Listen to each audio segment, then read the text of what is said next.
SRW India வழங்கும் தொழில் முனைவோருக்கான நீர் சுத்திகரிப்பு மேலாண்மை மற்றும் மறுசுழற்சி தொடர்பான கண்காட்சி டிசம்பர் 20 முதல் 22 வரை. நெல்லை மாவட்டத்தில் தொடர்ந்து கனமழை பெய்து வருகிறது. வெள்ளத்தால் வீடுகளுக்குள் தண்ணீர் புகுந்த நிலையில் உடல்நலமற்ற மூதாட்டியை மீட்ட போலீசார் ஆம்புலன்ஸ் மூலமாக மருத்துவமனைக்கு அனுப்பி வைத்துள்ளனர்.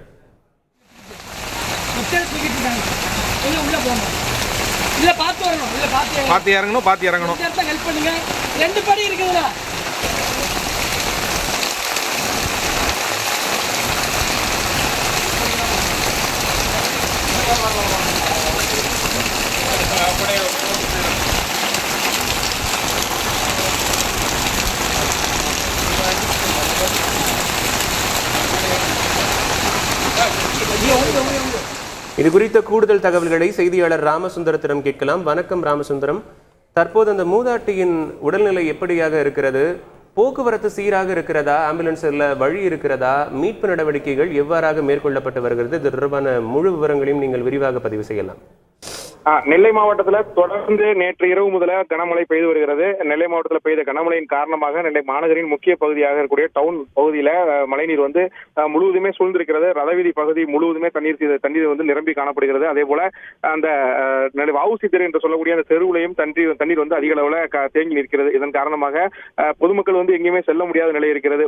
வீடுகளுக்கு உள்ளும் அதிக அளவுல தண்ணீர் போகிற நிலையில தான் தற்போது அந்த பகுதியில் வசிக்கக்கூடிய முதியவர் துரைராஜ் என்பவர் தற்போது உடல்நலம் பாதிக்கப்பட்டு சிகிச்சைக்கு அவர் எடுத்து வந்த நிலையில அவர் எங்கேயுமே நகல முடியாத நிலை இருந்தது. வீடுகளுக்குள்ள தண்ணீர் அதிக அளவு போனதுனால அவர் வீட்டிலிருந்து அவரை வெளியேற்றுவதற்கு முடியாத நிலையில வீட்டில் உள்ள உறவினர்கள் இருந்தார்கள். இந்த தகவலை காவல்துறை நெல்லை டவுன் காவல்துறைக்கு அப்பகுதியில் உள்ளவர்கள் தெரிவித்த நிலையில நெல்லை டவுன் காவல்துறை ஆய்வாளர் ரசிதா சம்பவ இடத்திற்கு நேரில் பார்த்து உடனடியாக அங்கு ஆம்புலன்ஸ் வரவழைக்கப்பட்டு அவர் நெல்லை அரசு மருத்துவக் கல்லூரி மருத்துவமனைக்கு சிகிச்சைக்காக கொண்டு சென்றிருக்கிறார். ஆம்புலன்ஸ் செல்வதற்கு தண்ணீர் அதிக அளவு இருந்த போதிலும் கூட ஆம்புலன்ஸை அந்த தண்ணீருக்குள்ள இயக்கியே தற்போது அவர் நெல்லை அரசு மருத்துவக் கல்லூரி மருத்துவமனைக்கு சிகிச்சைக்காக சென்றிருக்கிறார். தொடர்ந்து நெல்லை மாநகர காவல்துறை சார்பில் காவல் ஆய்வாளர்கள் களத்தில் இறக்கப்பட்டிருக்கிறார்கள். தொடர்ந்து அனைத்து பகுதிகளிலும், அதாவது மாநகர் பகுதியில் பெரும்பாலான இடங்களில் தண்ணீர் அதிக அளவில் தேங்கி இருக்கிறது. காவல்துறையினரும் தீயணைப்பு துறையினரும் மாவட்ட நிர்வாகமும் தொடர்ந்து களத்தில் இருந்து பொதுமக்கள் பாதிக்கப்படாத வண்ணம் நடவடிக்கை மேற்கொள்ளப்பட்டிருக்கிறார்கள். அதிக அளவு மழை பெய்ததன் காரணமாக வீடுகளுக்குள்ள தண்ணீர் பெய்து கொண்டிருக்கிறது.